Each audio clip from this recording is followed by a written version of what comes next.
예수님께서 이 땅에 계실 때 아침 저녁으로 기도하시는 모습, 기도했다 하면 아주 여러 시간 기도하시고 깊게 기도하시고 이런 모습들을 본 제자들이 한 번은 예수님에게 우리에게도 기도를 좀 가르쳐달라 그렇게 요청을 했습니다.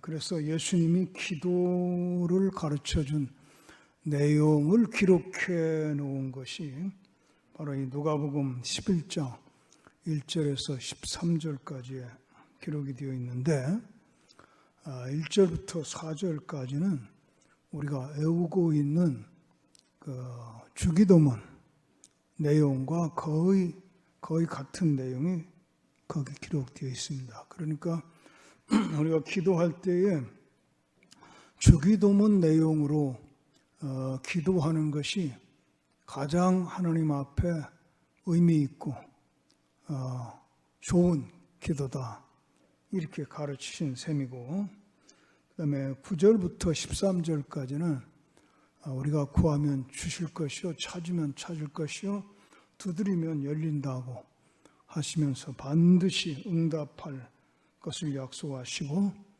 또 기도하는 자에게 성령을 부어주시기로 약속을 하셨습니다. 그런데 이 가운데 토막 5절부터 8절에는 예수님께서 일단 큰 청을 해라. 끝까지 응답될 때까지 포기하지 말고 기도해라.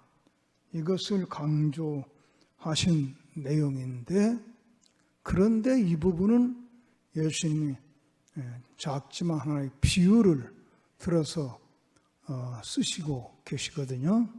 그러면서 단순히 간청하라, 그냥 뭐든지 그냥 부르짖고 막 열심히 기도만 하면 다 응답한다, 그런 내용인 것 같지 않고 뭔가 거기 더 큰 의미가 숨겨져 있는 것 같아서 가만히 제가 묵상하고 기도하는 중에 이런 메시지를 받게 됐어요.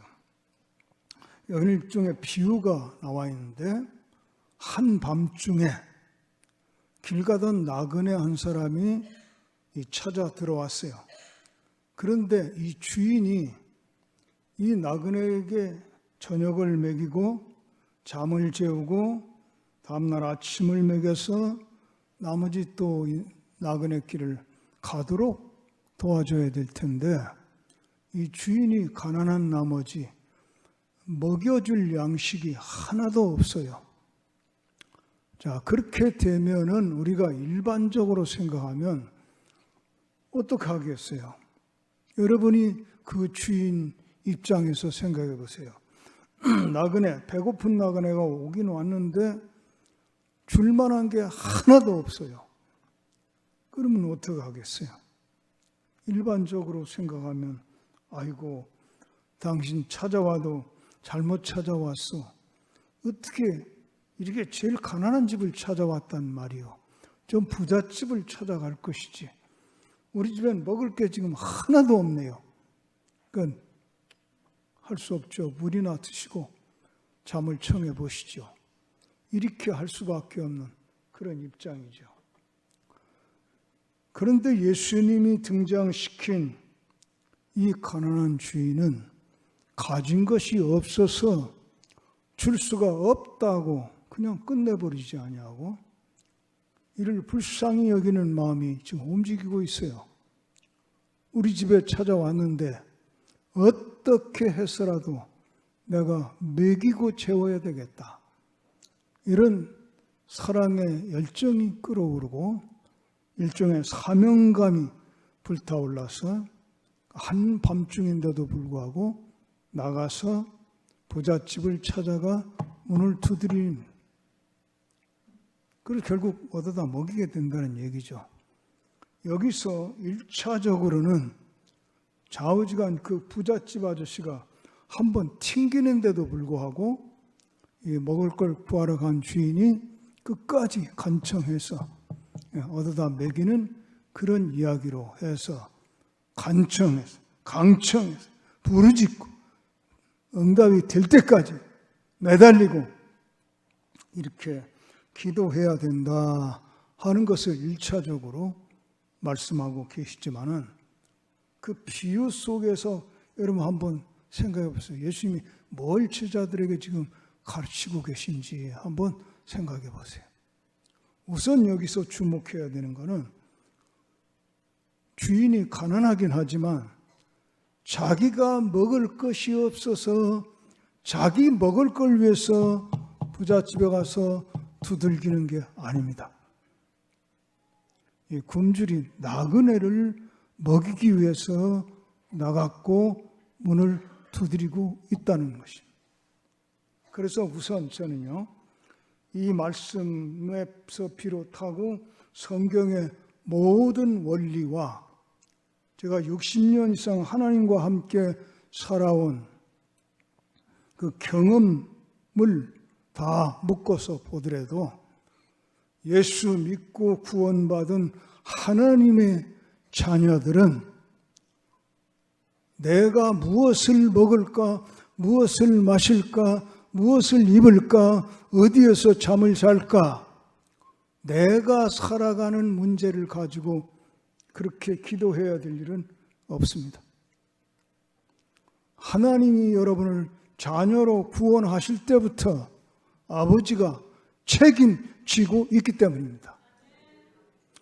예수님께서 오늘 이 기도를 가르칠 때에 제자들에게 가르치고 있는 이 기도는 내가 무엇을 마실까, 무엇을 입을까 이런 걱정이나 하는 그런 수준의 기도를 가르치는 것이 아니라 이 나그네 인생길에서 지치고 굶주린 이 사람들을 먹이는 기도를 가르치는 거예요.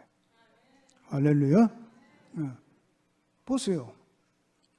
굶주리고 지치고 굶주리고 찾아 들어온 나그네. 사실은 성경은 우리 인생 자체가 나그네라고 가르쳐요. 그런데 이 나그네 인생길에서 지금 많이 지치고 굶주린 나그네가 찾아왔거든요. 이 굶주린 나그네. 그럼 주인은 누구를 비유했어요? 주인은 그 나그네를 먹이고 도와주는 사명을 가지고 있는 존재인데 누가 주인입니까? 이 세상의 모든 인생이 나그네인데 주인이 누구냔 말이에요. 예수님은 지금 당신의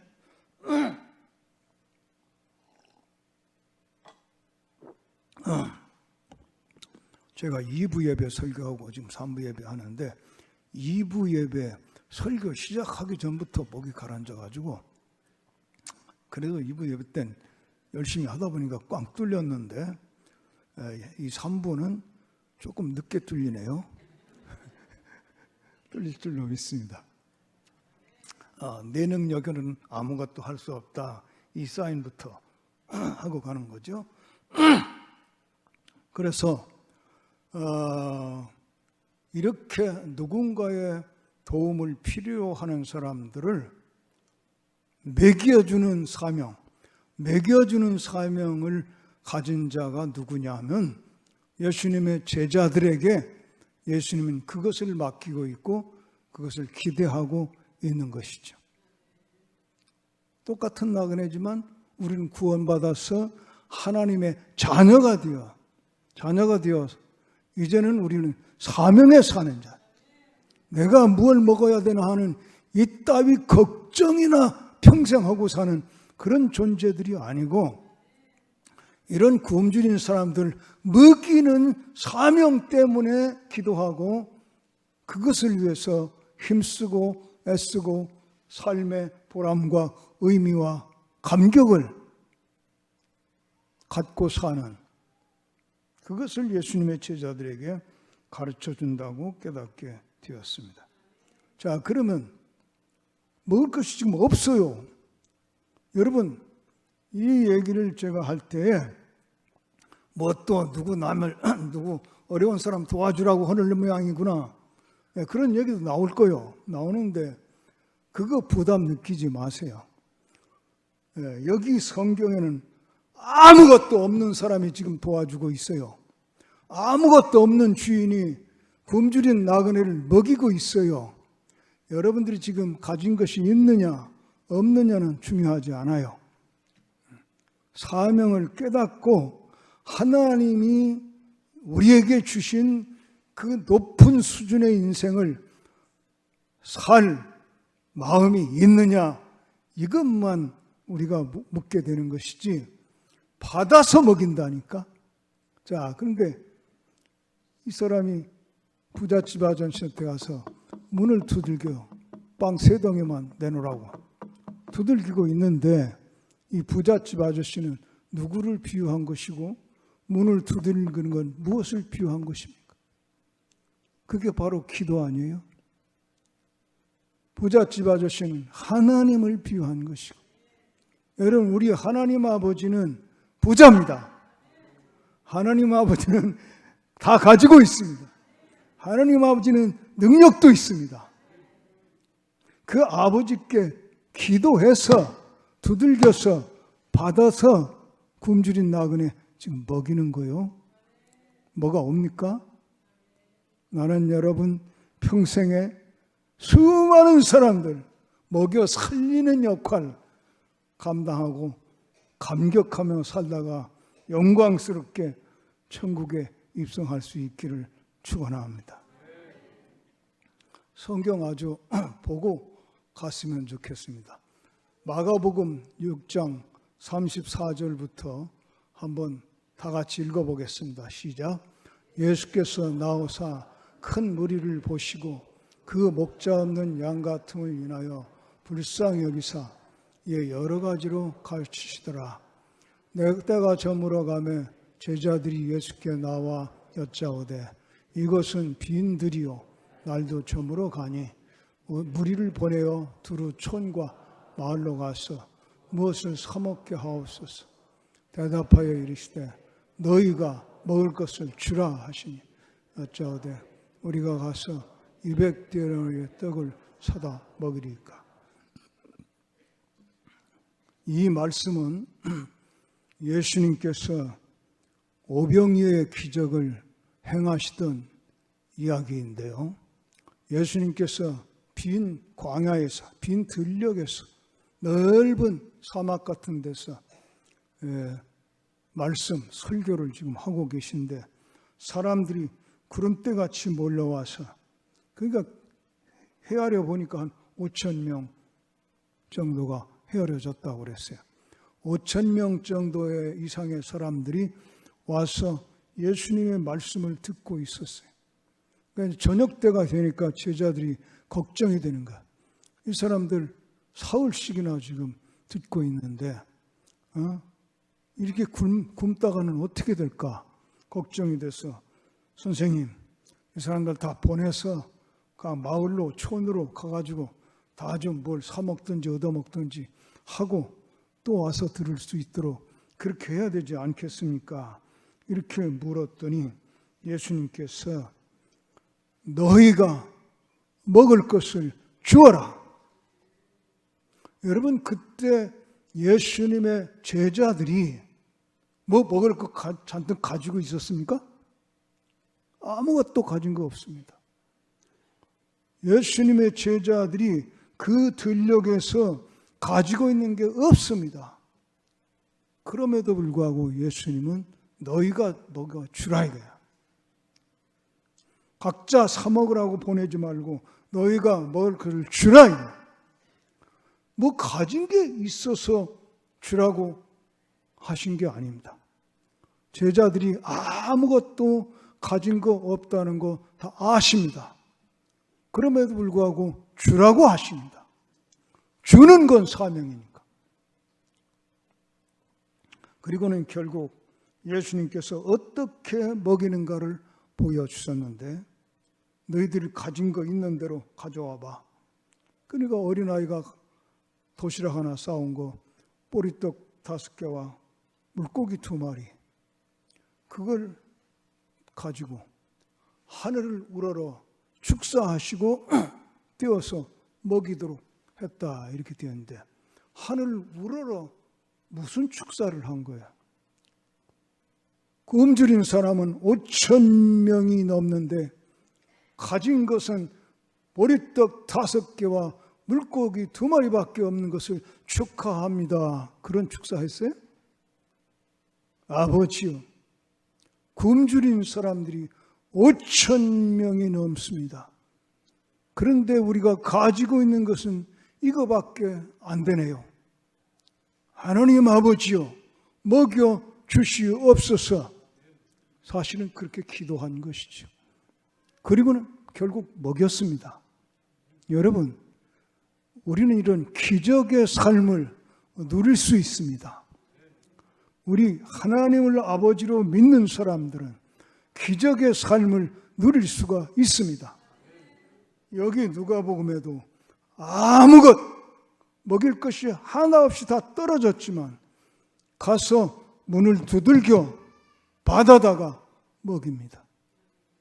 그래서 예수님이 제자들에게, 우리들에게 가르치는 것은 무엇을 먹을까, 무엇을 입을까, 무엇을 마실까, 그거 걱정하는 수준에서 하나님께 울고불고 부르짖고 기도하라, 그거 가르치는 게 아니라 너들 사는 건 내가 다 책임지고 있으니 이 나그네 인생길에 굶주린 백성들, 영적으로 굶주린 사람들, 육신적으로 굶주린 사람들 조금 먹이면서 살아봐라. 여기 나온 주인, 우리도 그 주인에 해당되어 살아야 될 사람들인데 이렇게 가난뱅이 주인으로 비유를 해서 여러분 기분이 나쁘십니까? 아무것도 없어도 먹인다는 걸 가르치기 위한 것입니다. 이 지구상에 육신적으로도 굶주린 사람 많습니다.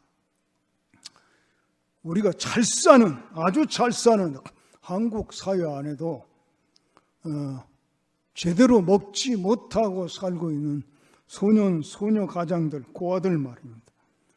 또 자식이 일찍 죽거나 아예 없는, 의지할 데 없는 무위탁 노인들이나 몸이 성하지 않거나 정신이 성하지 않았어요. 장애자들, 제 몫을 감당할 수 없는 이런 사람들이 우리 한국 사회 안에도 많이 있습니다. 그리고 지구촌 전체를 살펴보면 여러분, 이 지구상에 70억이 넘는 사람들이 살고 있는 중에 25억 정도는 끼니 걱정을 하고 삽니다. 그리고 1년에 1,300만 명 이상이 굶어서 죽습니다. 이게 우리 지구촌 현실입니다. 아니, 그 거창한 얘기는 왜 합니까? 우리 보고 어떡하라고. 그렇죠. 우리가 할 수 없는, 우리는 무능력한 가난뱅이죠. 그럼에도 불구하고 가난뱅이, 진짜 먹을 것이 하나도 없는 가난뱅이도 굶주린 나그네 먹인다 이겁니다. 여러분, 오늘 이 메시지를 받으시기를 바랍니다. 그래서 여러분 평생에, 내 평생에 나는 10,000명은 먹여 살릴 거야, 아니면 1억 명은 먹여 살리고 하늘나라 가고 싶어, 이런 비전과 꿈이 움직이고 살아있게 되기를 축원합니다. 누가복음 12장 41절부터 한번 읽어보겠습니다. 시작. 주께서 이르시되 지혜 있고 진실한 청지기가 되어 주인에게 그 집 종들을 맡아 때를 따라 양식을 나누어 줄 자가 누구냐? 주인이 이를 때에 그 종이 그렇게 하는 것을 보면 그 종은 복이 있으리로다. 내가 참으로 너에게 이르노니 주인이 그 모든 소유를 그에게 맡기리라. 때를 따라서 하나님의 식솔들을 먹일 일꾼이 누구냐? 그렇게 부르시는 음성으로 나와 있어요. 누구입니까? 나요. 오늘 그렇게 대답하는 사람들 하나님이 쓰실 것입니다. 때를 따라 하나님의 식솔은요, 이 지구상에 존재하는 하나님이 창조한 모든 사람이 하나님의 식솔이야. 예수 믿는 사람은 똑돼서 하나님의 식솔이 아니야. 전 인류가 다 하나님의 식솔이야. 그러면 예수 믿는 사람은 누구냐? 바로 그들을 먹이는 사명을 받은 청지기들이다.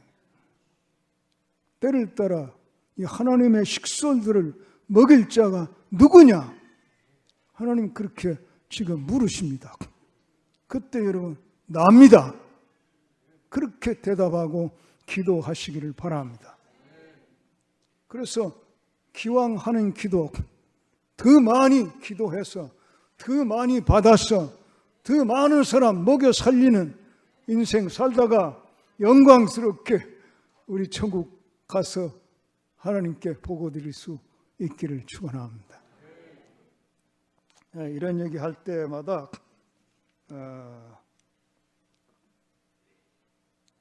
이 생각나는 사람이 있는데, 이 본죽이라고 있죠. 여러분도 잡숴보셨죠? 본죽 대표인 최복희 권사님이 원래는 그 양반이 사업가가 아니었습니다. 시를 쓰는 시인이었어요. 남편이 사업가였는데 남편이 사업을 하다가 우리나라가 IMF 이 경제 위기 때에 많은 회사들이 쓰러졌는데 그때 그 남편 회사가 망해버렸어요.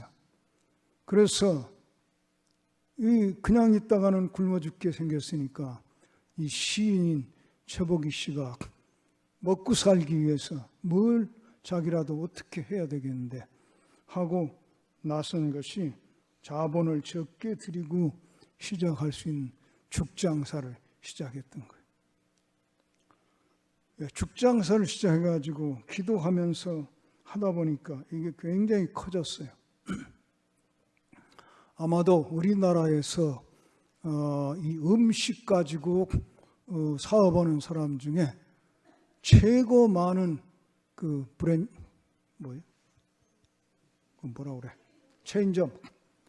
체인점을 가지고 있는 그런 회사가 이 본죽입니다.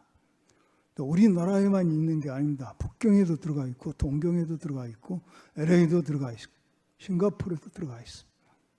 전 세계적인 기업이 됐는데 한 번은 그 텔레비에서 인터뷰를 하게 되는 걸 봤는데 권사님께서 이렇게 사업을 성공해야 된 비결이 무엇이냐고 묻는다면 좀 간략하게 뭐라고 대답하시겠습니까? 이분이 세 가지를 얘기해요. 첫째는 사명감입니다. 둘째는 비전입니다. 셋째는 성령 충만입니다. 그래서 그게 무슨 소리냐? 여러분 잘 들으세요. 이거 하나의 샘플이니까. 이 최복희 권사님이 사명감이 뭐냐 하니까 자기 남편이 사업하다가 망했을 때 보니까 그건 남편만 망하고 우리만 망한 게 아니라 거기 딸린 식구들, 그 직원들이 수백 명이 다 같이 망해버리더라. 그래서 그리스도인 사업가는 단순히 돈을 많이 벌기 위해서 사업을 하는 것이 아니라 내 회사에 딸린 모든 직원들이 다 내 책임, 내가 먹여 살려야 될 식솔들이다.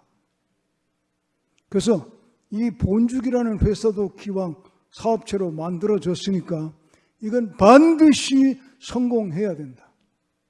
그래서 수백 명, 수천 명, 앞으로 수만 명, 수십만 명 이 본죽과 함께 먹고 살아야 되는데 저들 망하지 않게 하는 사명감. 그리스도인들은요, 사업을 할 때 이 사업체를 통해서 돈을 많이 벌겠다. 단순히 돈을 많이 벌겠다. 이거 아닙니다. 이 사업을 통해서 더 많은 하나님의 식솔들을 먹여 살리겠다. 이 사명감. 그러다 보니까 이 최영 원사님 지금 수만 명, 수십만 명 먹여 살리고 있는 거예요. 그것만이 아니고, 그 비전은 무슨 비전이야? 그것만이 아니고 이렇게 크게 사업을 하다 보면 하여튼 이익금이 만들어지는 게 사업이니까 더 많은 또 크게 해서 기왕에 이 지구상에 굶어 죽는 어린이들이 그렇게 많다는데 여러분 1년에 1,300만 명이 굶어 죽어요. 게다가 1살에서 3살 사이에 죽는 애들이 1년에 그 절반쯤 600만 명 이상이 굶어 죽는. 그 어린이들 다 살려야 되겠다. 비전이죠. 그래서 그 최복희 원사님은 회사가 조금씩 커지면서 본 사랑재단, 본 러브펀드, 본 사랑재단이라는 재단을 만들어서 그렇게 세계에 굶주리는 어린이들을 먹여 살리는 일을 하고 있습니다. 거기다 또 하나의 비전은 뭐냐?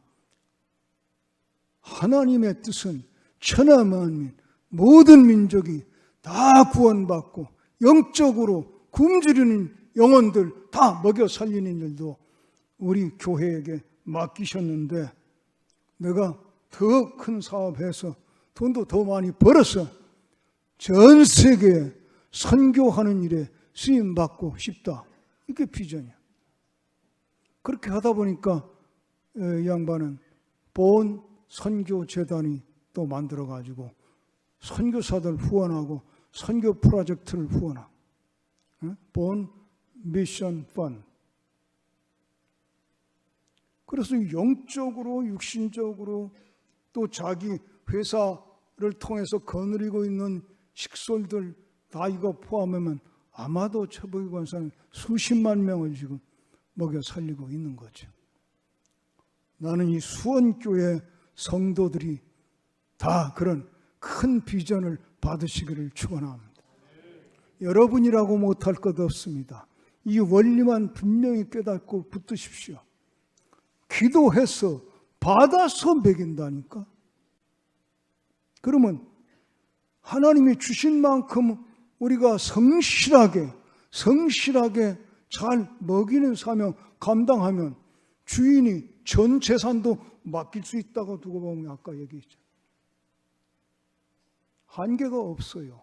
우리가 감당할 수 있는 분량만큼 주시는 겁니다. 그러면 진짜로 이 말씀을 깨닫고 기도하는 성도들이 많은 수원 교회가 된다면 여기서 세계 제일의 재벌도 나와야 되는 거야. 왜 그리스도인 가운데 세계 제일 가는 재벌이 안 나오는가? 사명에서 돈벌이 하는 게 아니라 먹이는 사명인데 돈을 좀 하나님이 주시면 괜히 교만해지고 거들먹거리기나 하니까 하나님이 타락할까 봐서 못 주시는 거예요. 여러분이 먹이는 사명, 때를 따서 먹일 자가 누구냐? 때를 따라서 먹이는 자를 볼 것 같으면 주인이 전 재산도 맡기리라. 여러분 여러분 가운데 저처럼 연세가 드시고 은퇴하신 분들이야 이제 새삼스럽게 어떻게 하겠어요? 거저 여러분 은퇴한 현재 형편에서 할 수 있는 분량 한 사람이라도 먹여 살려보자. 그런 마음으로 기도하시고요. 저는 그래서 은퇴하고는 저도 수입이 정규적인 수입은 크지 않기 때문에 그래도 하나님 나 이런 거는 은퇴 후에도 하고 이 정도는 먹이고 싶으니까 보장해 주세요. 그러고 기도하고 하는데 여러분 요즘 TV 보다 보면은 공익 광고로 많이 나옵니다. 월드비전에서도 아프리카 굶는 애들 사진 보여주면서 후원하는 방법 얘기하고 옥스팜이라고 또 더러운 물 마시는 애들 아주 우물 파주는 사업하는 옥스팜이라는 단체 또 굿 네이버스, 선한 이웃이라는 굿 네이버스, 거기서도 이 가난한 아프리카 아이들 돌보는 거예요. 유니세프, 세계적인 유엔 산하기관이기도. 또 국경 없는 의사회, 병든 아이들 치료해 주는. 이거 공익광고 일반 텔레비에 다 나오잖아요. 그 중에서 저는 유니세프에서 유니세프를 통해서 어린이 1명을 먹여 살리겠다 생각이 되어서 매월 그게 그 공익광고 나오는 중에 제일 많은 데가 3만 원입니다. 1만 원부터 3만 원까지. 나는 여기 계신 분들 다 그거 1명 정도는 후원해서 살리시기를 축원합니다. 또 이거 물질적인 얘기 먼저 하고,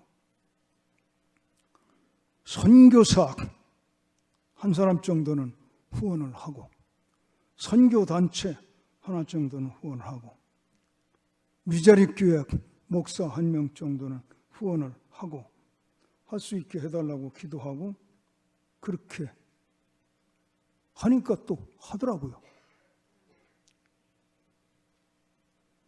그것만이 아니죠. 영적으로 굶주린 사람들, 하느님 영적으로 굶주린 사람들 먹이는 일, 이건 기도하다 보니까 전 세계 돌아다니면서 설교하게 하고 집회하게 하고,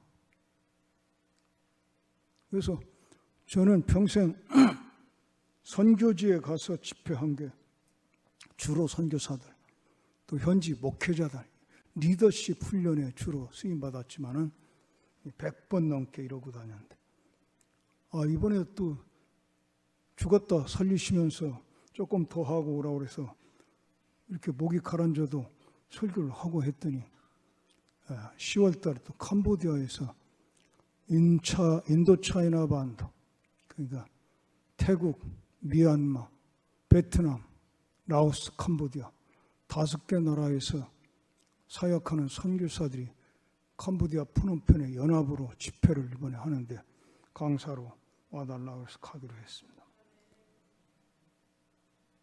여러분, 나는 무지무지하게 피난민으로 고생하면서 성장한 배경을 가지고 있어요. 하나님의 자녀가 된 이상은 우리 먹고 사는 문제, 이거 가지고 걱정하며 살지 않아도 돼. 그럼 뭐 가지고 기도할 거냐? 살리기 위해서 기도해. 더 많이 살릴 수 있게 해주세요. 더 많이 먹일 수 있게 해주세요. 그래서 연세가 드신 분들은 그냥 형편대로 간단하게 그 한 달에 10,000원짜리 하나라도 후원해서 1명이라도 살려보고, 아직 젊다고 생각되는 분들은, 아직 현역에서 내가 활동할 시기가 많이 남아있다고 생각되는 분들은 큰 비전을 품고 10,000명, 1,000,000명, 1,000,000명 감당하고 천국 가고 싶다는 그런 비전으로 기도할 수 있지 않겠어요? 내가 한 번은 오스트리아 비엔나에 가서 거기 비엔나 한인교회에서 집회를 하게 됐는데 이 메시지를 한번 전했습니다. 그 오스트리아 비엔나 한인교회는 통합집 장로교회에 속했는데 정말 대단한 교회예요. 비엔나에 한국 사람이, 전체 한국 사람이 1,500명밖에 안 돼. 근데 이 교회에 출석 인원이 500명. 어마어마하죠. 그렇게 뜨겁게 기도하는 교회인데, 그리고 선교하는 교회. 거기서 이 메시지를 전하고 설교 끝난 다음에 둘씩 짝을 지어서 평생에 몇 명 정도 먹여 살리고 하늘나라 가고 싶은지 그것을 서로 이야기하고 그것을 이루며 살도록 축복기도 하는 시간을 가지라고 짝을 지어서 둘씩 옆에서 짝을 지어가지고 하라고 그랬어요. 그런데 담임 목사님이 아래서 설교를 듣고 있다가 이제 그 옆에 있는 청년하고 짝이 돼서 하게 됐다는데 다른 사람 몰라요. 담임 목사님하고 한 것만 담임 목사님 통해서 들어서 그러니까. 그 담임 목사님이 먼저 그 청년에게 말하기를 나는 지금까지도 열심히 선교하는 교회로 열심히 구제하는 교회로 그렇게 목회를 해왔고 또 앞으로도 10년 이상 남았으니까 열심히 하면 평생에 전부 총괄하면 한 1억 명쯤은 먹여 살리고 영적으로든 육신적으로든 1억 명 정도는 먹여 살릴 수도 있을 것 같고 그 정도는 해야 되겠다고 지금 감동을 받았다. 그걸 위해서 기도해달라 이렇게 얘기했답니다. 그랬더니 그 청년이 그 다음에 하는 얘기가 목사님께는 참 죄송한데 제가 조금 더 크게 받았네요. 저는 10억 명 정도는 먹여 살리고 하늘나라 가겠다고 지금 그런 비전을 받았습니다. 그걸 위해서 기도해 주십시오. 여러분, 우리가 과연 1000명을 먹일지 10,000명을 먹일지 그거 어떻게 일일이 헤아려 세어보겠습니까? 중요한 것은 젊은이가 큰 꿈을 가졌다는 것이지. 큰 비전을 가지고 기도하겠다는 것이지. 그가 평생 잊지 아니하고 그 비전을 품고 죽는 날까지 기도한다면 나는 그거 이루게 하시는 하나님이라고 믿습니다. 그래서 이 수원교회에서는 영적으로 많이 먹이는 사람도 나오고 물질적으로도 많이 먹일 수 있는 그런 인물들이 나오게 되기를 축원합니다. 이걸 부담으로 받지 마시고 축복으로 받아보세요. 여러분 인생이 감격스럽게 될 겁니다. 영광스럽게 될 것입니다. 더 기쁘고 행복하게 될 것입니다. 그런 인생으로 승리하게 되기를 축원합니다. 기도하겠습니다. 우리 각자 통성기도 한번 하시죠. 여러분 지금 몇 명 받았어요? 연세 드신 분들은 좀 적게 받으시고 젊으신 분들은 좀 크게 받으시고 몇 명 받으셨는지 한번 기도해 보시기 바랍니다. 주여 한번 부르고 기도하겠습니다. 주여 은혜가 풍성하신 하나님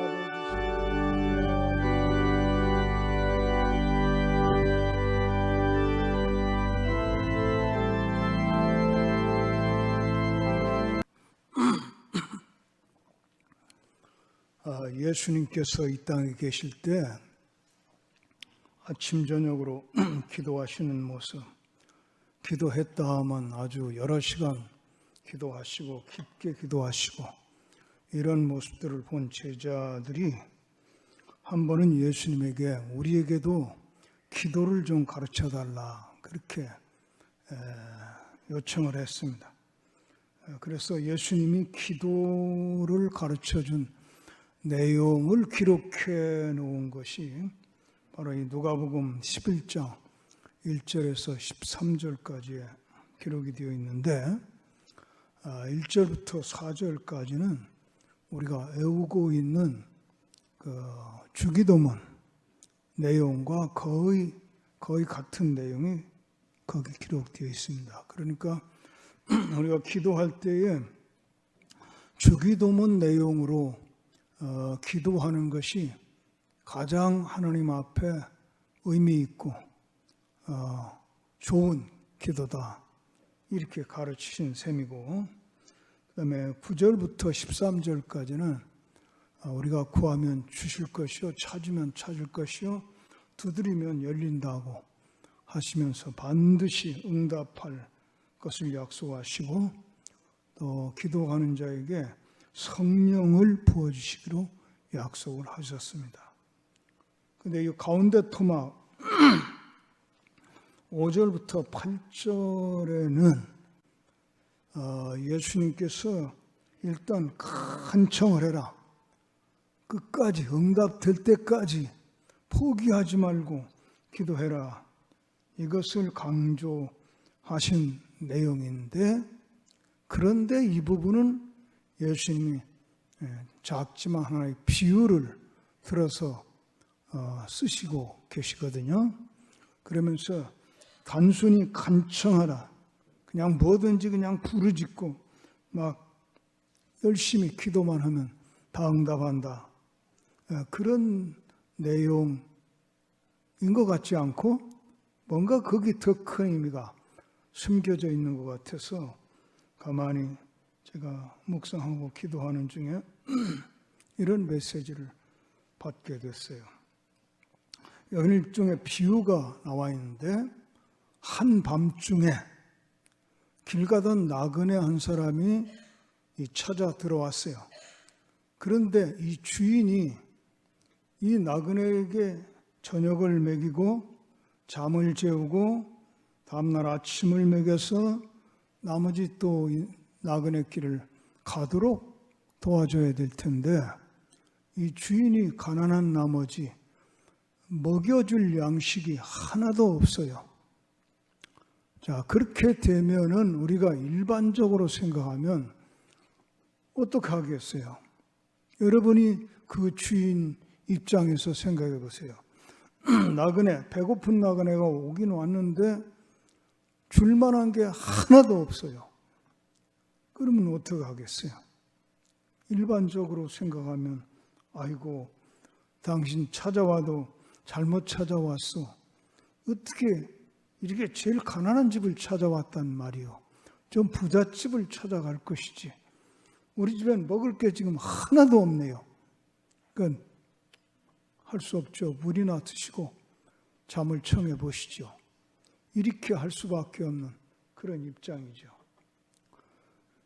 그런데 예수님이 등장시킨 이 가난한 주인은 가진 것이 없어서 줄 수가 없다고 그냥 끝내버리지 아니하고 이를 불쌍히 여기는 마음이 지금 움직이고 있어요. 우리 집에 찾아왔는데 어떻게 해서라도 내가 먹이고 채워야 되겠다. 이런 사랑의 열정이 끓어오르고 일종의 사명감이 불타올라서 한밤중인데도 불구하고 나가서 부잣집을 찾아가 문을 두드린,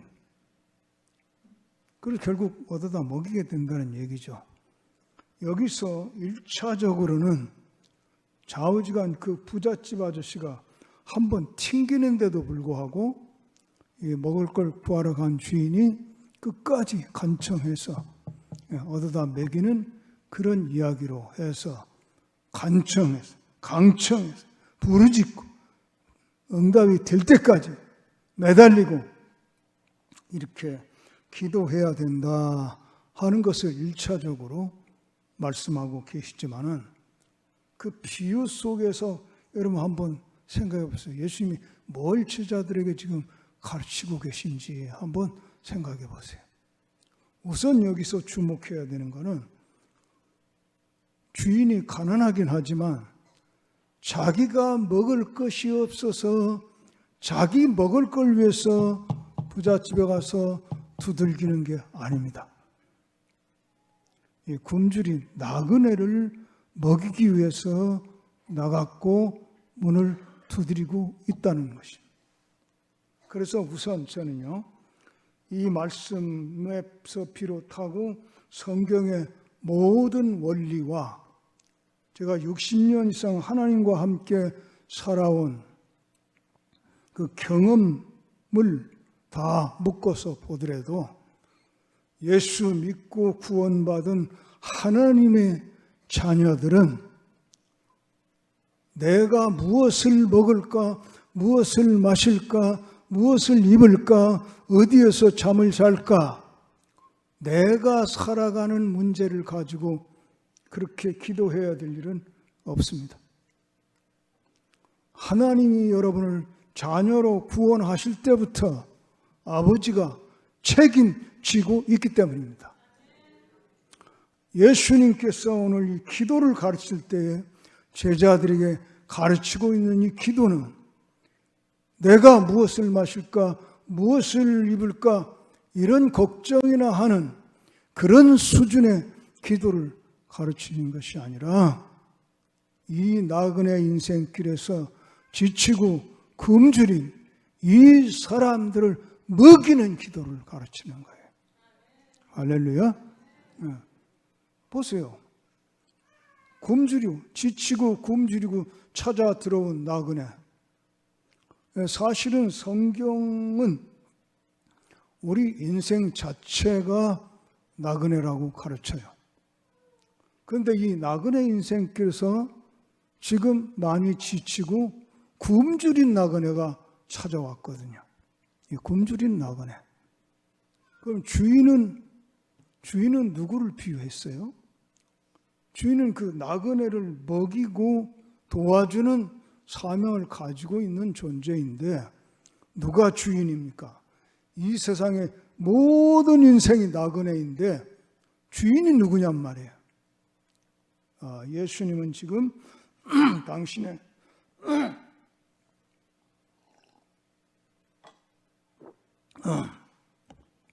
제가 2부 예배 설교하고 지금 3부 예배 하는데 2부 예배 설교 시작하기 전부터 목이 가라앉아가지고 그래도 2부 예배 땐 열심히 하다 보니까 꽝 뚫렸는데 이 3부는 조금 늦게 뚫리네요. 뚫릴 줄로 믿습니다. 내 능력으로는 아무것도 할 수 없다. 이 사인부터 하고 가는 거죠. 그래서 이렇게 누군가의 도움을 필요하는 사람들을 먹여주는 사명을 가진 자가 누구냐 하면 예수님의 제자들에게 예수님은 그것을 맡기고 있고 그것을 기대하고 있는 것이죠. 똑같은 나그네지만 우리는 구원받아서 하나님의 자녀가 되어 이제는 우리는 사명에 사는 자. 내가 뭘 먹어야 되나 하는 이따위 걱정이나 평생 하고 사는 그런 존재들이 아니고 이런 굶주린 사람들 먹이는 사명 때문에 기도하고 그것을 위해서 힘쓰고 애쓰고 삶의 보람과 의미와 감격을 갖고 사는 그것을 예수님의 제자들에게 가르쳐 준다고 깨닫게 되었습니다. 자, 그러면 먹을 것이 지금 없어요. 여러분, 이 얘기를 제가 할 때에 뭐 또 누구 어려운 사람 도와주라고 하는 모양이구나. 그런 얘기도 나올 거예요. 나오는데 그거 부담 느끼지 마세요. 여기 성경에는 아무것도 없는 사람이 지금 도와주고 있어요. 아무것도 없는 주인이 굶주린 나그네를 먹이고 있어요. 여러분들이 지금 가진 것이 있느냐 없느냐는 중요하지 않아요. 사명을 깨닫고 하나님이 우리에게 주신 그 높은 수준의 인생을 살 마음이 있느냐 이것만 우리가 묻게 되는 것이지 받아서 먹인다니까. 자, 그런데 이 사람이 부잣집 아저씨한테 가서 문을 두들겨 빵 3덩이만 내놓으라고 두들기고 있는데 이 부잣집 아저씨는 누구를 비유한 것이고 문을 두들기는 건 무엇을 비유한 것입니까? 그게 바로 기도 아니에요? 부잣집 아저씨는 하나님을 비유한 것이고 여러분 우리 하나님 아버지는 부자입니다. 하나님 아버지는 다 가지고 있습니다. 하나님 아버지는 능력도 있습니다. 그 아버지께 기도해서 두들겨서 받아서 굶주린 나그네 지금 먹이는 거요. 뭐가 옵니까? 나는 여러분 평생에 수많은 사람들 먹여 살리는 역할 감당하고 감격하며 살다가 영광스럽게 천국에 입성할 수 있기를 축원합니다. 성경 아주 보고 갔으면 좋겠습니다. 마가복음 6장 34절부터 한번 다 같이 읽어보겠습니다. 시작. 예수께서 나오사 큰 무리를 보시고 그 목자 없는 양 같음을 인하여 불쌍히 여기사 여러 가지로 가르치시더라. 때가 저물어 가매 제자들이 예수께 나와 여짜오되 이것은 빈들이요 날도 저물어 가니 무리를 보내어 두루 촌과 마을로 가서 무엇을 사먹게 하옵소서. 대답하여 이르시되 너희가 먹을 것을 주라 하시니 어쩌오되 우리가 가서 200데나리의 떡을 사다 먹으리까. 이 말씀은 예수님께서 오병이어의 기적을 행하시던 이야기인데요. 예수님께서 빈 광야에서, 빈 들녘에서, 넓은 사막 같은 데서 말씀, 설교를 지금 하고 계신데 사람들이 구름대같이 몰려와서, 그러니까 헤아려 보니까 한 5,000명 정도가 헤아려졌다고 그랬어요. 5,000명 정도의 이상의 사람들이 와서 예수님의 말씀을 듣고 있었어요. 그러니까 저녁 때가 되니까 제자들이 걱정이 되는 거야. 이 사람들 사흘씩이나 지금 듣고 있는데 이렇게 굶다가는 어떻게 될까 걱정이 돼서 선생님, 이 사람들 다 보내서 그 마을로 촌으로 가가지고 다 좀 뭘 사 먹든지 얻어 먹든지 하고 또 와서 들을 수 있도록 그렇게 해야 되지 않겠습니까? 이렇게 물었더니 예수님께서 너희가 먹을 것을 주어라. 여러분, 그때 예수님의 제자들이 뭐 먹을 것 잔뜩 가지고 있었습니까? 아무것도 가진 거 없습니다. 예수님의 제자들이 그 들녘에서 가지고 있는 게 없습니다. 그럼에도 불구하고 예수님은 너희가 먹어 주라 이거야. 각자 사 먹으라고 보내지 말고 너희가 먹을 것을 주라 이거야. 뭐 가진 게 있어서 주라고 하신 게 아닙니다. 제자들이 아무것도 가진 거 없다는 거 다 아십니다. 그럼에도 불구하고 주라고 하십니다. 주는 건 사명이니까. 그리고는 결국 예수님께서 어떻게 먹이는가를 보여주셨는데 너희들이 가진 거 있는 대로 가져와 봐. 그러니까 어린아이가 도시락 하나 싸온 거, 보리떡 5개와 물고기 2마리, 그걸 가지고 하늘을 우러러 축사하시고 떼어서 먹이도록 했다 이렇게 되었는데, 하늘을 우러러 무슨 축사를 한 거야? 굶주린 사람은 5,000명이 넘는데 가진 것은 보리떡 5개와 물고기 2마리밖에 없는 것을 축하합니다. 그런 축사했어요? 아버지요, 굶주린 사람들이 5,000명이 넘습니다. 그런데 우리가 가지고 있는 것은 이거밖에 안 되네요. 하나님 아버지요, 먹여 주시옵소서. 사실은 그렇게 기도한 것이죠. 그리고는 결국 먹였습니다. 여러분, 우리는 이런 기적의 삶을 누릴 수 있습니다. 우리 하나님을 아버지로 믿는 사람들은 기적의 삶을 누릴 수가 있습니다. 여기 누가복음에도 아무것 먹일 것이 하나 없이 다 떨어졌지만 가서 문을 두들겨 받아다가 먹입니다. 그래서 예수님이 그 제자들에게, 우리들에게 가르치는 것은 무엇을 먹을까, 무엇을 입을까, 무엇을 마실까, 그거 걱정하는 수준에서 하나님께 울고불고 부르짖고 기도하라, 그거 가르치는 게 아니라 너들 사는 건 내가 다 책임지고 있으니 이 나그네 인생길에 굶주린 백성들, 영적으로 굶주린 사람들, 육신적으로 굶주린 사람들 조금 먹이면서 살아봐라. 여기 나온 주인, 우리도 그 주인에 해당되어 살아야 될 사람들인데 이렇게 가난뱅이 주인으로 비유를 해서 여러분 기분이 나쁘십니까? 아무것도 없어도 먹인다는 걸 가르치기 위한 것입니다. 이 지구상에 육신적으로도 굶주린 사람 많습니다.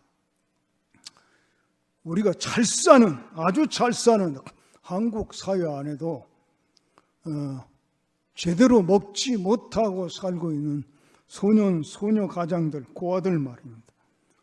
또 자식이 일찍 죽거나 아예 없는, 의지할 데 없는 무위탁 노인들이나 몸이 성하지 않거나 정신이 성하지 않았어요. 장애자들, 제 몫을 감당할 수 없는 이런 사람들이 우리 한국 사회 안에도 많이 있습니다. 그리고 지구촌 전체를 살펴보면 여러분, 이 지구상에 70억이 넘는 사람들이 살고 있는 중에 25억 정도는 끼니 걱정을 하고 삽니다.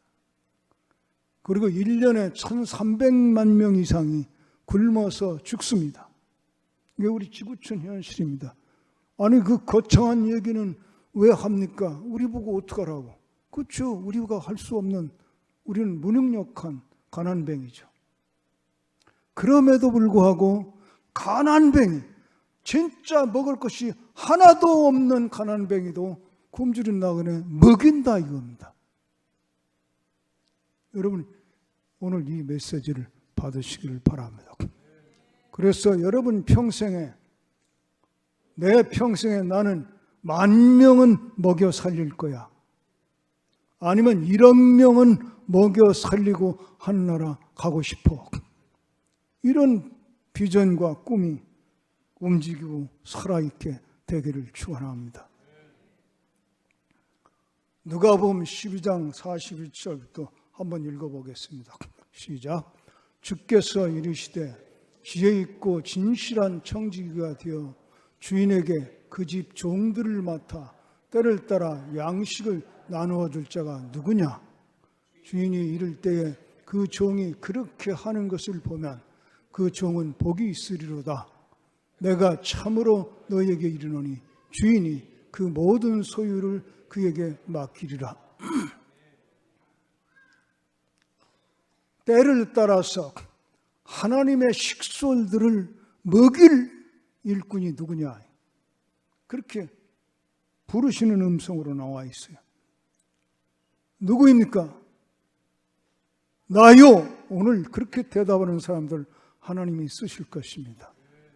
때를 따라 하나님의 식솔, 하나님의 식솔은요, 이 지구상에 존재하는 하나님이 창조한 모든 사람이 하나님의 식솔이야.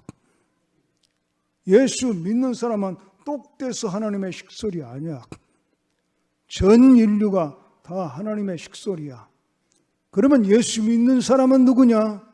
바로 그들을 먹이는 사명을 받은 청지기들이다. 때를 따라 이 하나님의 식솔들을 먹일 자가 누구냐? 하나님 그렇게 지금 물으십니다. 그때 여러분, 납니다. 그렇게 대답하고 기도하시기를 바랍니다.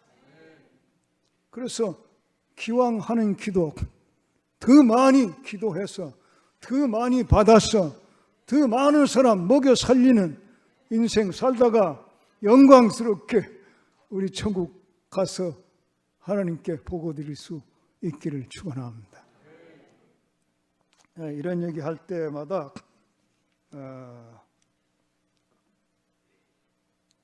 이 생각나는 사람이 있는데, 이 본죽이라고 있죠. 여러분도 잡숴보셨죠? 본죽 대표인 최복희 권사님이 원래는 그 양반이 사업가가 아니었습니다. 시를 쓰는 시인이었어요. 남편이 사업가였는데 남편이 사업을 하다가 우리나라가 IMF 이 경제 위기 때에 많은 회사들이 쓰러졌는데 그때 그 남편 회사가 망해버렸어요. 그래서 그냥 있다가는 굶어 죽게 생겼으니까 이 시인인 최복희 씨가 먹고 살기 위해서 뭘 자기라도 어떻게 해야 되겠는데 하고 나선 것이 자본을 적게 들이고 시작할 수 있는 죽장사를 시작했던 거예요. 죽장사를 시작해가지고 기도하면서 하다 보니까 이게 굉장히 커졌어요. 아마도 우리나라에서 이 음식 가지고 사업하는 사람 중에 최고 많은 그 브랜드 뭐라 그래? 체인점을 가지고 있는 그런 회사가 이 본죽입니다. 또 우리나라에만 있는 게 아닙니다. 북경에도 들어가 있고 동경에도 들어가 있고 LA도 들어가 있고 싱가포르에도 들어가 있습니다. 전 세계적인 기업이 됐는데 한 번은 그 텔레비에서 인터뷰를 하게 되는 걸 봤는데 권사님께서 이렇게 사업을 성공해야 된 비결이 무엇이냐고 묻는다면 좀 간략하게 뭐라고 대답하시겠습니까? 이분이 세 가지를 얘기해요. 첫째는 사명감입니다. 둘째는 비전입니다. 셋째는 성령 충만입니다. 그래서 그게 무슨 소리냐? 여러분 잘 들으세요. 이거 하나의 샘플이니까. 이 최우희 권사님이 사명감이 뭐냐 하니까 자기 남편이 사업하다가 망했을 때 보니까 그건 남편만 망하고 우리만 망한 게 아니라 거기 딸린 식구들, 그 직원들이 수백 명이 다 같이 망해버리더라.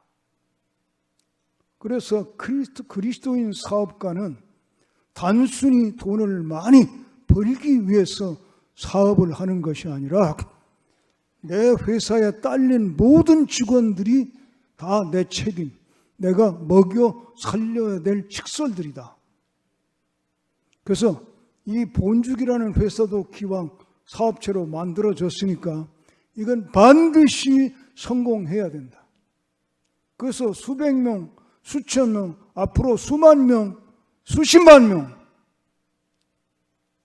이 본죽과 함께 먹고 살아야 되는데 저들 망하지 않게 하는 사명감. 그리스도인들은요, 사업을 할 때 이 사업체를 통해서 돈을 많이 벌겠다. 단순히 돈을 많이 벌겠다. 이거 아닙니다. 이 사업을 통해서 더 많은 하나님의 식솔들을 먹여 살리겠다. 이 사명감. 그러다 보니까 이 최우희 원사님 지금 수만 명, 수십만 명 먹여 살리고 있는 거예요. 그것만이 아니고, 그 비전은 무슨 비전이야? 그것만이 아니고 이렇게 크게 사업을 하다 보면 하여튼 이익금이 만들어지는 게 사업이니까 더 많은 또 크게 해서 기왕에 이 지구상에 굶어 죽는 어린이들이 그렇게 많다는데 여러분 1년에 1,300만 명이 굶어 죽어요. 게다가 1살에서 3살 사이에 죽는 애들이 1년에 그 절반쯤 600만 명 이상이 굶어 죽는. 그 어린이들 다 살려야 되겠다. 비전이죠. 그래서 그 최우희 원사님은 회사가 조금씩 커지면서 본 사랑재단, 본 러브펀드, 본 사랑재단이라는 재단을 만들어서 그렇게 세계에 굶주리는 어린이들을 먹여 살리는 일을 하고 있습니다. 거기다 또 하나의 비전은 뭐냐? 하나님의 뜻은 천하 만민, 모든 민족이 다 구원받고 영적으로 굶주리는 영혼들 다 먹여 살리는 일도 우리 교회에게 맡기셨는데 내가 더 큰 사업해서 돈도 더 많이 벌어서 전 세계에 선교하는 일에 쓰임받고 싶다. 이게 비전이야.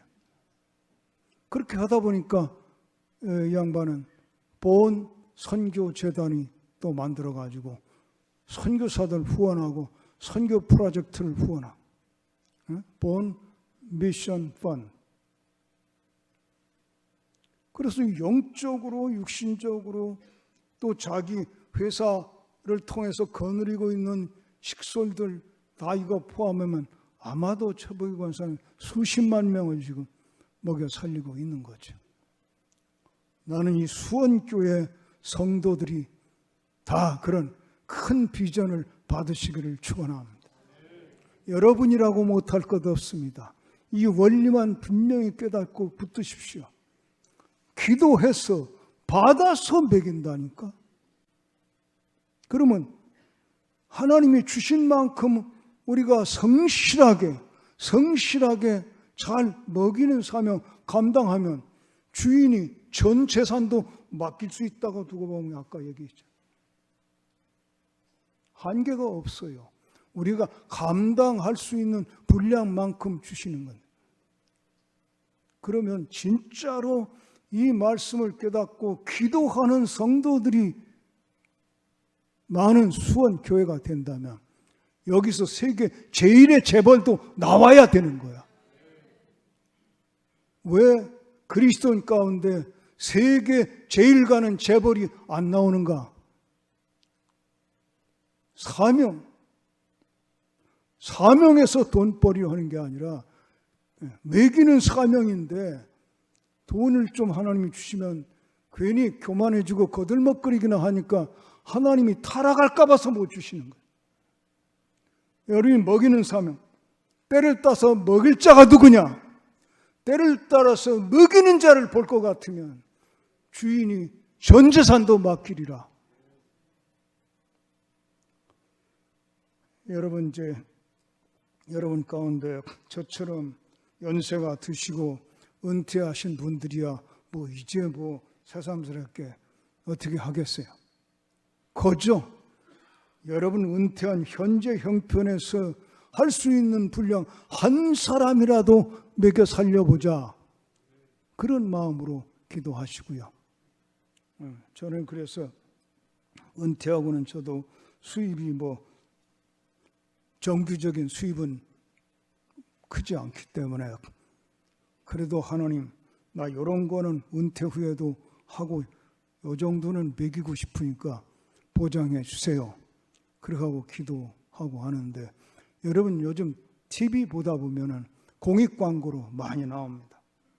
월드비전에서도 아프리카 이 굶는 애들 사진 보여주면서 후원하는 방법 얘기하고 옥스팜이라고 또 더러운 물 마시는 애들 아주 우물 파주는 사업하는 옥스팜이라는 단체, 또 굿네이버스 선한 이웃이라는 굿네이버스, 거기서도 이 가난한 아프리카 아이들 돌보는 유니세프, 세계적인 유엔 산하기관이기도, 또 국경 없는 의사회, 병든 아이들 치료해주는 이 공익광고 일반 텔레비에 다 나오잖아요.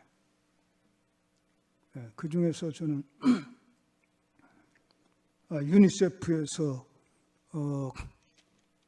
유니세프를 통해서 어린이 한 명을 먹여 살리겠다 생각이 되어서 매월 그 공익광고 나오는 중에 제일 많은 데가 3만 원입니다.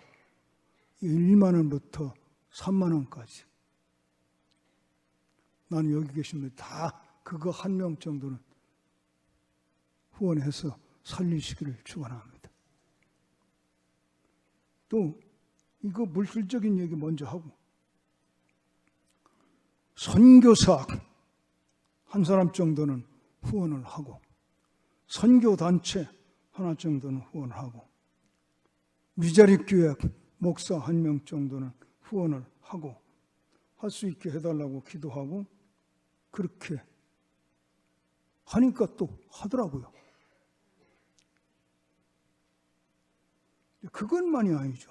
영적으로 굶주린 사람들, 하느님 영적으로 굶주린 사람들 먹이는 일, 이건 기도하다 보니까 전 세계 돌아다니면서 설교하게 하고 집회하게 하고, 그래서 저는 평생 선교지에 가서 집회한 게 주로 선교사들, 또 현지 목회자들, 리더십 훈련에 주로 쓰임받았지만은 100번 넘게 이러고 다녔는데, 이번에 또 죽었다 살리시면서 조금 더 하고 오라고 그래서 이렇게 목이 가라앉아도 설교를 하고 했더니 10월 달에 또 캄보디아에서 인도차이나 반도, 그러니까 태국, 미얀마, 베트남, 라오스, 캄보디아 5개 나라에서 사역하는 선교사들이 캄보디아 푸놈펜에 연합으로 집회를 이번에 하는데 강사로 와달라고 해서 가기로 했습니다. 여러분, 나는 무지무지하게 피난민으로 고생하면서 성장한 배경을 가지고 있어요. 하나님의 자녀가 된 이상은 우리 먹고 사는 문제 이거 가지고 걱정하며 살지 않아도 돼. 그럼 뭐 가지고 기도할 거냐? 살리기 위해서 기도해. 더 많이 살릴 수 있게 해주세요. 더 많이 먹일 수 있게 해주세요. 그래서 연세가 드신 분들은 그냥 형편대로 간단하게 한 달에 10,000원짜리 하나라도 후원해서 한 명이라도 살려보고, 아직 젊다고 생각되는 분들은, 아직 현역에서 내가 활동할 시기가 많이 남아있다고 생각되는 분들은 큰 비전을 품고 10,000명, 1,000,000 명, 1,000,000명 감당하고 천국 가고 싶다는 그런 비전으로 기도할 수 있지 않겠어요? 내가 한 번은 오스트리아 비엔나에 가서 거기 비엔나 한인교회에서 집회를 하게 됐는데 이 메시지를 한번 전했습니다. 그 오스트리아 비엔나 한인교회는 통합집 장로교회에 속했는데 정말 대단한 교회예요. 비엔나에 전체 한국 사람이 1,500명밖에 안 돼. 근데 이 교회에 출석 인원이 500명. 어마어마하죠. 그렇게 뜨겁게 기도하는 교회인데, 그리고 선교하는 교회. 거기서 이 메시지를 전하고 설교 끝난 다음에 둘씩 짝을 지어서 평생에 몇 명 정도 먹여 살리고 하늘나라 가고 싶은지 그것을 서로 이야기하고 그것을 이루며 살도록 축복기도 하는 시간을 가지라고 짝을 지어서 둘씩 옆에서 짝을 지어가지고 하라고 그랬어요. 그런데 담임 목사님이 아래서 설교를 듣고 있다가 이제 그 옆에 있는 청년하고 짝이 돼서 하게 됐다는데, 다른 사람 몰라요. 담임 목사님하고 한 것만 담임 목사님 통해서 들어서 그러니까. 그 담임 목사님이 먼저 그 청년에게 말하기를, 나는 지금까지도 열심히 선교하는 교회로, 열심히 구제하는 교회로 그렇게 목회를 해왔고, 또 앞으로도 10년 이상 남았으니까 열심히 하면 평생에 전부 총괄하면 한 1억 명쯤은 먹여 살리고, 영적으로든 육신적으로든 1억 명 정도는 먹여 살릴 수도 있을 것 같고, 그 정도는 해야 되겠다고 지금 감동을 받았다. 그걸 위해서 기도해달라. 이렇게 얘기했답니다. 그랬더니 그 청년이 그 다음에 하는 얘기가, 목사님께는 참 죄송한데 제가 조금 더 크게 받았네요. 저는 10억 명 정도는 먹여 살리고 하늘나라 가겠다고 지금 그런 비전을 받았습니다. 그걸 위해서 기도해 주십시오. 여러분, 우리가 과연 1,000명을 먹일지 10,000명을 먹일지 그거 어떻게 일일이 헤아려 세어보겠습니까? 중요한 것은 젊은이가 큰 꿈을 가졌다는 것이지, 큰 비전을 가지고 기도하겠다는 것이지, 그가 평생 잊지 아니하고 그 비전을 품고 죽는 날까지 기도한다면 나는 그거 이루게 하시는 하나님이라고 믿습니다. 그래서 이 수원교회에서는 영적으로 많이 먹이는 사람도 나오고 물질적으로도 많이 먹일 수 있는 그런 인물들이 나오게 되기를 축원합니다. 이걸 부담으로 받지 마시고 축복으로 받아보세요. 여러분 인생이 감격스럽게 될 겁니다. 영광스럽게 될 것입니다. 더 기쁘고 행복하게 될 것입니다. 그런 인생으로 승리하게 되기를 축원합니다. 기도하겠습니다. 우리 각자 통성기도 한번 하시죠. 여러분 지금 몇 명 받았어요? 연세 드신 분들은 좀 적게 받으시고 젊으신 분들은 좀 크게 받으시고 몇 명 받으셨는지 한번 기도해 보시기 바랍니다. 주여 한번 부르고 기도하겠습니다. 주여 은혜가 풍성하신 하나님 아버지